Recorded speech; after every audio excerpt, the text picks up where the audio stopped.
नमस्कार शेतकरी बांधवांनो, आज आपण गुंडप्पा राघव यांच्या तळीखेड गावातील निलंगा तालुक्यातील तळीखेड या गावात आलेलो आहोत. आणि या ठिकाणी गुंडप्पा राघव सरांनी ग्रीन प्लॅनेट कंपनीच्या खताचा वापर करून ऊस या पिकावर रिझल्ट घेतलेला आहे. आपण त्यांनाच विचारू की त्यांचे पीक कसं आहे. टोटल क्षेत्र किती आहे आपण? 2 एकर. 2 एकर ऊसाची लावून 2 एकर आहे. कधी लावलेली आपण? 1 फेब्रुवारी 1 फेब्रुवारी 2024ला लावले. आज जर बघितलं तर 29 ऑगस्ट आहे, 2024 आहे. बरोबर आहे. ही जात कोणती? ऊस 86-032 गोल्ड. गोल्ड 86-032. रोप लावले का तुम्ही कांडी बोडून लावले? नाही हे कांडी कांडी बोडवले. बरं बरं. तर याच्यासाठी तुम्ही ग्रीन प्लॅनेट कंपनीच्या खतांचं व्यवस्थापन केले. सुरुवातीपासून काय काय केलं आप्पा, जरा माहिती सांगा. ह्याला ही केलं सर, बीज प्रक्रिया. आता हे कांडे जे आहेत हे ज्यावेळेस लावलं त्यावेळेस तुम्ही ST ह्या प्रोडक्टमध्ये त्याची हे कांड्या तोडून STच्या लिक्विडमध्ये भरून परत तुम्ही लावलेलं आहे. बरोबर.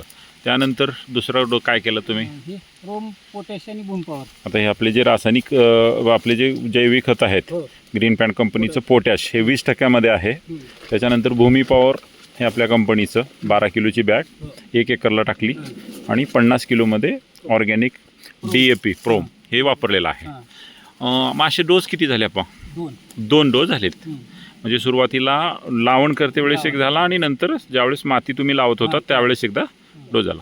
याला ग्रीन प्लॅनेट कंपनीच्या खतांची फवारणी पण केली तुम्ही. कोणाकोणाची केली आहे? ग्रो, नायट्रो आणि ब्लूम. हां, तिन्ही मिळून केले. किती वेळेस केले? साधारण 2 वेळेस झालेली आहे. म्हणजे या प्लॉटला तुम्ही कसल्याच केमिकल न वापरता ग्रीन प्लॅनेट कंपनीचे खतं पण टाकले तुम्ही आणि ग्रीन प्लॅनेट कंपनीचं लिक्विड डोसची एक फवारणी पण केली. आतापर्यंत जर याचा जर विचार केलात तर हे वापरल्याचा फायदा काय झाला तुम्हाला? सर रासायनिकचा मला ही झालेला आहे सर, म्हणून मी. म्हणजे तुम्हाला रासायनिक पसंत नाही? नाही. हां, कशामुळं? नाही, जमिनीची पोत खराब होत आहे. खूप छान. हां. आणि दुसरी जमिनीत भुसभुशीत पण आहे हां खत वापरल्यामुळे. तर आपण आवटी सरला थोडं रिक्वेस्ट करू की या ठिकाणी जमीन जे आत्ता त्यांनी हे केलं होतं तर साधारण 9 इंचापर्यंत हातानं उकरलं चाललंय. म्हणजे एवढी जमीन आपली आज भुसभुशीत आहे. आज आपल्याकडल्या भागामध्ये जर बघत गेलात आपण तर जमिनीमध्ये कडकपणा येऊ लागला आहे. जर आपण उन्हाळ्यामध्ये नांगरणी केली ट्रॅक्टरनं तर जवळपास 2 महिने लागू लागलेत की शेतामधले जे ढेकळ निघतात त्याची विघटन होत नाही. पण आपली जमीन प्रोडक्ट वापरल्यामुळं भुसभुशीत पण झाली. आता ऊसामध्ये काय फरक वाटतो ते खाली ठेवा वाटलं आपण. ऊसामध्ये काय फरक वाटतो? आता एका ठिकाणी आवटी सर किती आहे तो फुटवा? एका डोळ्याला हां 5 फूट. 5 1 हां 2 हां 3 हां 4 हा 5 5. तिथंच नाही तर सगळीकडेच असं आहे. बरोबर आहे. आपण दाखवण्यासाठी काढले. आता साधारण हा 7 महिन्याचा ऊस आहे. उन्हाळ्यामधला ऊस आहे. यावर्षी उन्हाचं प्रमाण खूप भयंकर होतं.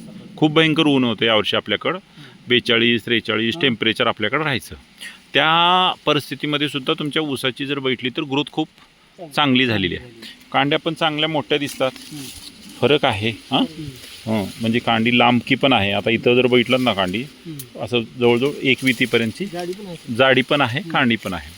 आत्तापर्यंत तुम्ही वापर केलात, इतर शेतकऱ्यांना असं काय संदेश सांगाल की तुम्ही जेणेकरून त्यांनी ग्रीन प्लॅनेट कंपनीचे खतं वापरले पाहिजे? कारण बऱ्याच लोकांना आजही गैरसमज आहे की रासायनिक खतं घातल्यानंतरच शेती होते. त्यांना काय संदेश सांगाल तुम्ही? संदेश काय सर, आता माझं बघून कमीत कमी 10 ते 12 लोक वापर करतात तुमच्या गावात. वा खूप छान. हां, ऊसासाठी. बरं. सगळ्याचा चांगला रिझल्ट आहे. हो सर. बरं. मग हे वापरत आहेत सर. बरं. जे रिझल्ट बघितले त्या प्रमाणात त्यांनी वापर करत आहेत. बरं. तर आपल्या कंपनीचं जे उद्देश आहे विषमुक्त अन्न आणि रसायनमुक्त शेती, याच्यामध्ये तुम्ही ग्रीन प्लॅनेट कंपनीचे खतं वापरून सहकार्य करताय आणि तुम्ही लोकांना पण सांगताय. त्याबद्दल कंपनी पण तुमचं अभिनंदन. धन्यवाद. नमस्कार.